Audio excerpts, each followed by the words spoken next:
Michael Jordan. What a way to start a podcast, right? Hi, this is Nick, and this is 10 Minutes with Nick.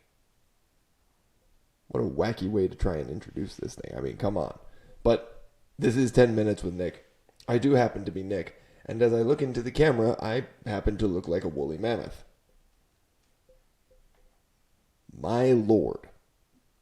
The beard needs to be trimmed or it needs to go. Possibly both. It needs to be trimmed away. But that's neither here nor there.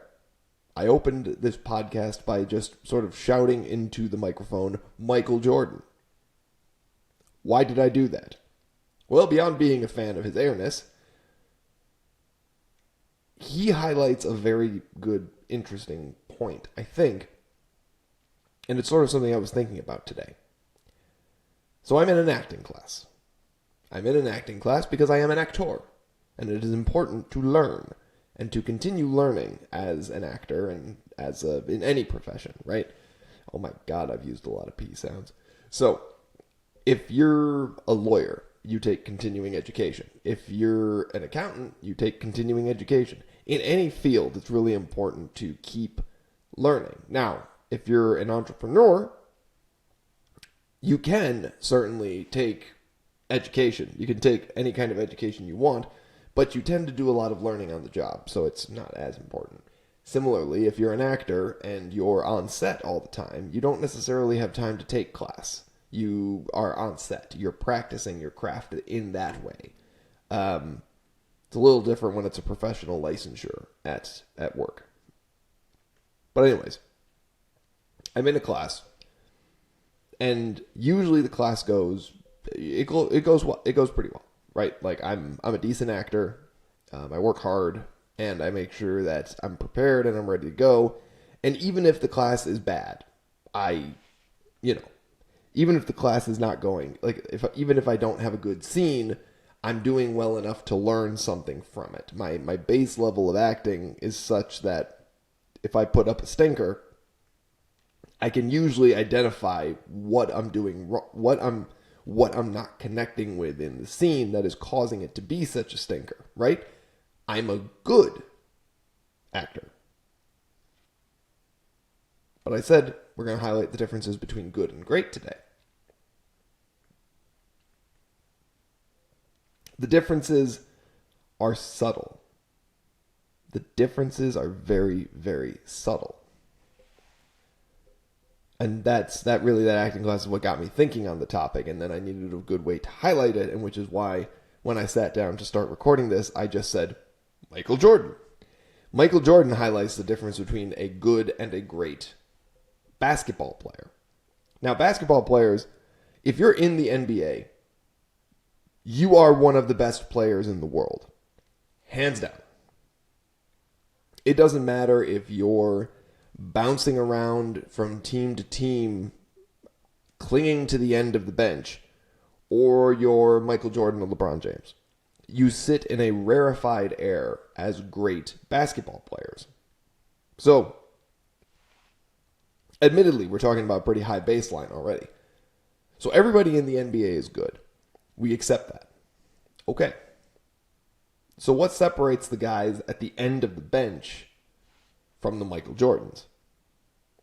Well, some people would say, Michael Jordan is a rare generational talent. And he is. Don't get me wrong. Michael Jordan was, by the time he got to the NBA, Michael Jordan was at a point in his life where he could pretty much throw the ball in the direction of the net and it would go in. But how did he get to be that way? Well, he worked. I'll say that again for the people in the back. How did Michael Jordan go from good to great? He worked.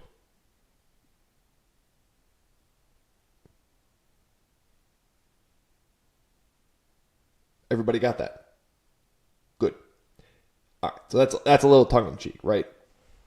Some people will work their hardest the entire life and they'll never be more than good. It's just,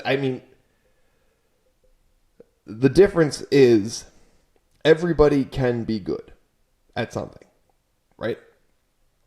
If we're talking about the NBA, no, not everybody can get into the NBA, but follow with the example for a minute, you impatient little people.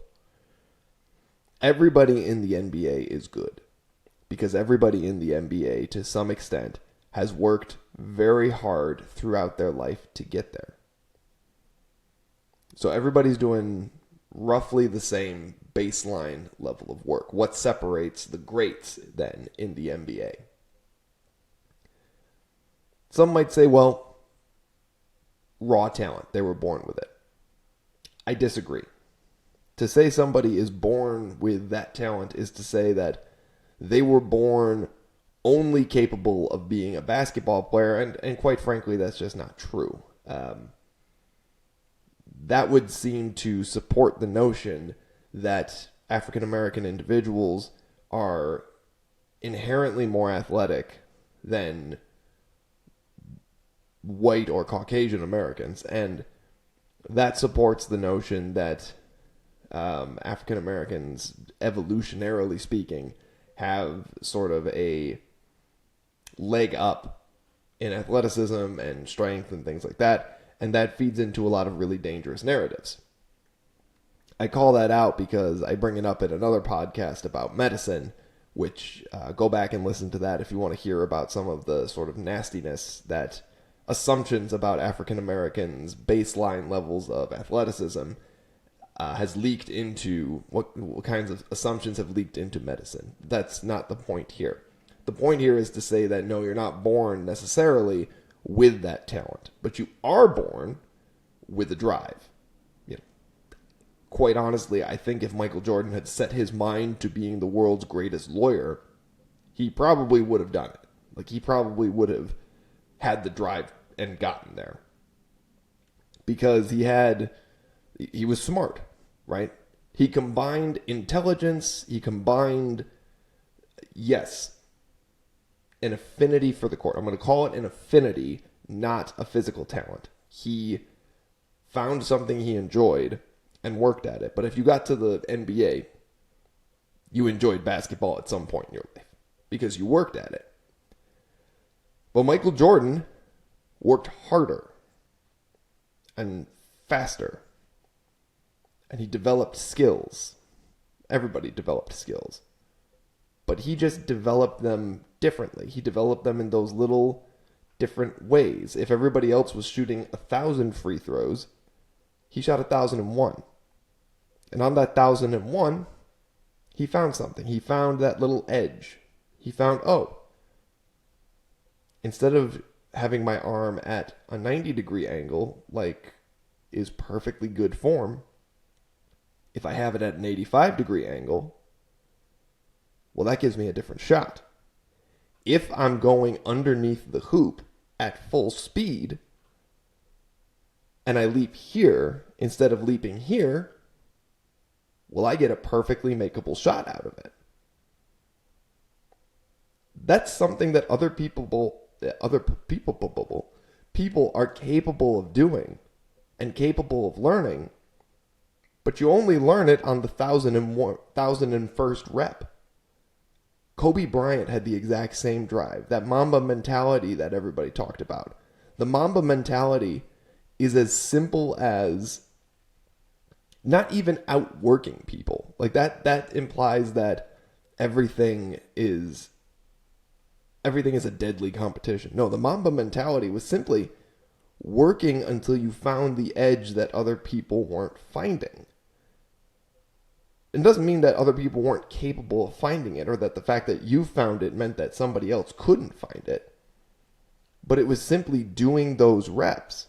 There was a famous story about Kobe that he was in the gym for 3 hours, and then somebody else showed up for practice, and Kobe stayed on the court as long as they did too. And the guy said, "Hey Kobe, why didn't you leave the court until I left?" And Kobe said, "Because I refused to be the last. I refused to leave before you did. I just decided I wasn't going to." That was that work ethic. That's what made them great. So that was sort of a rambling 10 minutes, and I apologize for that because I fired this one from the hip. That's what makes this a good podcast.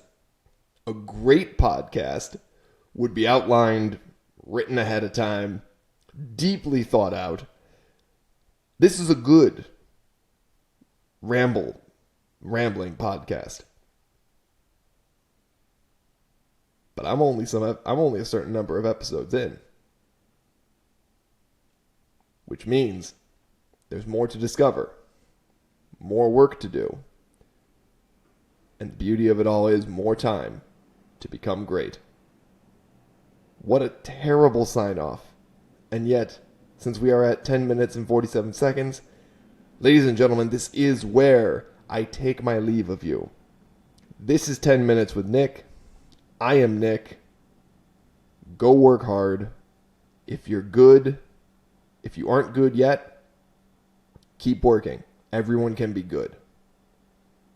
If you're good and you want more, get to that 1,001st rep and find what other people aren't finding. Go be great.